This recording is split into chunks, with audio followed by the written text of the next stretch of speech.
Welcome to NetSuite.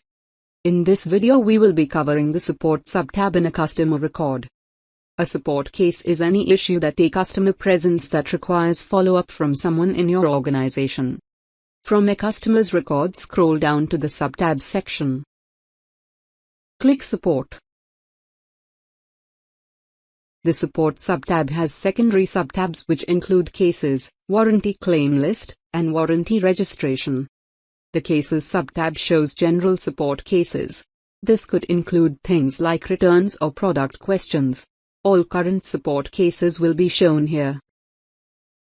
To add a new support case, click New Case. A pop-up window will now display. All fields with asterisks are required to be filled out.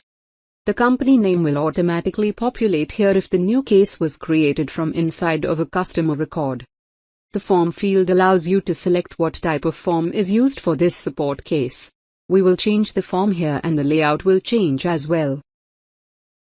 Pressing the Cancel button will leave the pop-up. We will reopen the case pop-up by clicking the New Case button again.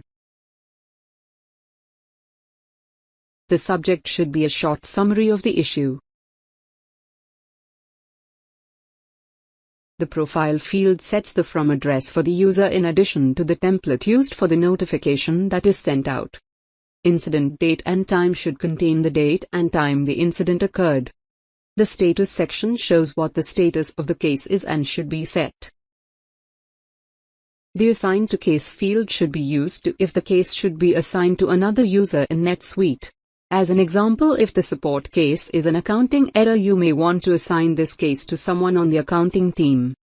In our case, the other fields are not required, but your NetSuite may require some of them.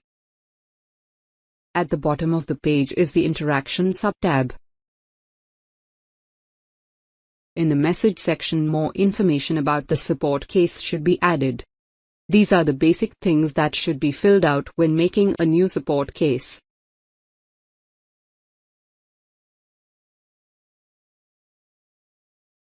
The General subtab allows you to add general notes about this case.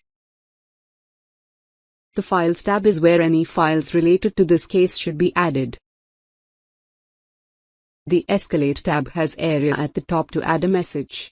Under Escalate, you will be able to select from the drop-down who to escalate this case to. After all applicable fields are added, click Save at the bottom of the pop-up window. A new case has now been added. The Warranty Claim List and Warranty Registration subtabs both deal with warranty claims and will not be covered in this video. Thanks for watching.